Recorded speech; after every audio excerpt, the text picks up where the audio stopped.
Like this right here that's got like soft spots in it. Picking blackberries under the scorching Georgia heat is not an easy task. Picking berries ain't all gravy as they made it to be, is it?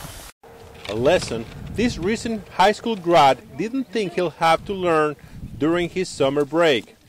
He and this small group of teens were drafted to save what is left on the vines at this farm in Lyons, Georgia, after the workers who typically do this job quit overnight.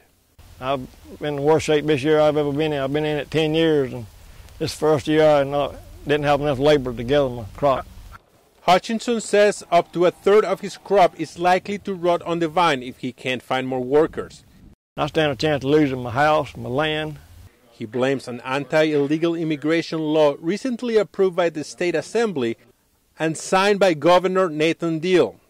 The law, known as HB 87, doesn't go into effect until July 1st, but growers and workers say many are afraid of getting caught or harassed by police and have already decided to leave the state. Workers like Edilberto Perez, who said he'll pack his bags after 15 years of calling Georgia home. He says he'll take all of his family and many friends with him.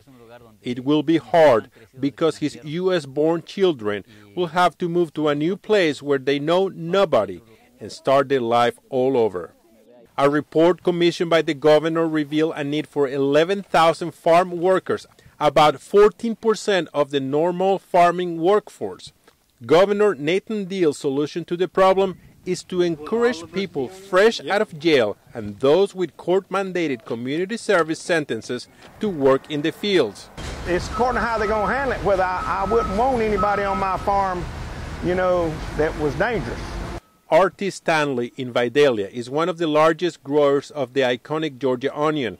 His company, Stanley Farms, has a workforce of around 300, whom he says have provided him with papers proving they can work in the U.S.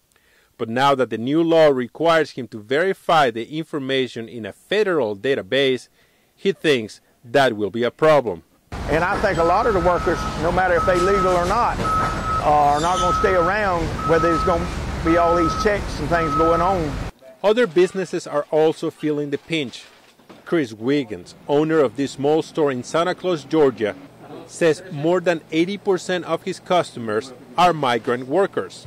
He cashes their paychecks at the tune of more than $100,000 a week, and he says most of that money is spent in the community.